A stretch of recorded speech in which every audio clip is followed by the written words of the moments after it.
ಇನ್ನು ಮೈಸೂರು ಲೋಕಸಭಾ ಕ್ಷೇತ್ರದಿಂದ ಬಿಜೆಪಿ ಅಭ್ಯರ್ಥಿಯಾಗಿ ಯದುವೀರ್ ಒಡೆಯರ್ ಅವರನ್ನ ಕಣಕ್ಕಿಳಿಸಲಾಗಿದೆ. ಇದನ್ನ ಸ್ವಾಗತಿಸಿದ್ದಾರೆ ಕೆಜಿ ಬೋಪಯ್ಯ. ಮೋದಿ ಮತ್ತೆ ಪ್ರಧಾನಿಯಾಗಬೇಕು ಅನ್ನೋದು ಎಲ್ಲರ ಅಪೇಕ್ಷೆ ಅಂತ ಕೆಜಿ ಬೋಪಯ್ಯ ಪ್ರತಿಕ್ರಿಯಿಸಿದ್ದಾರೆ. ಮೈಸೂರು ಕೊಡಗು ಕ್ಷೇತ್ರದಲ್ಲಿ ಮತ್ತೆ ಕಮಲ ಅರಳುತ್ತೆ.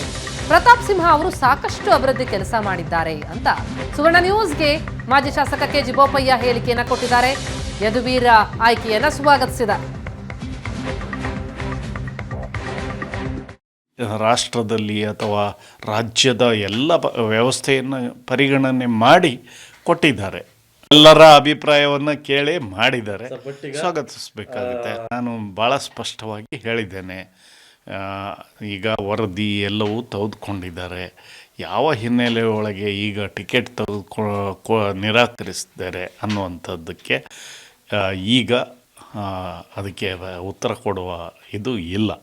ಮುಂದೆ ಏನು ಅಭ್ಯರ್ಥಿ ಆಗಿದೆ, ಈ ಸ್ಥಾನ ಉಳಿಸ್ಕೊಳ್ಬೇಕು. ಯದುವೀರವರು ಮೈಸೂರಿನ ಯುವರಾಜರು, ಅವ್ರನ್ನ ಗೆಲ್ಲಿಸಲಿಕ್ಕೆ ಏನು ಮಾಡಬೇಕು ಅದನ್ನು ಮಾಡಬೇಕು. ಬಿ ಜೆ ಪಿ ಗೆಲ್ತದೆ, ಈ ಕ್ಷೇತ್ರ ಉಳಿಸ್ಕೊಳ್ತದೆ. ಸಲ 135, ಈ ಸಲ ನಮ್ಮ ಟಾರ್ಗೆಟ್ 2 ಲಕ್ಷ, ಅದನ್ನು ಮುಟ್ಟುತ್ತೇವೆ.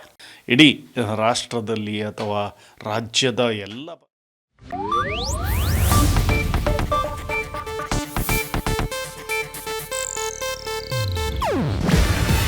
ಇದು ಏಷ್ಯಾನೆಟ್ ನ್ಯೂಸ್ ನೆಟ್ವರ್ಕ್ ಪ್ರಸ್ತುತಿ.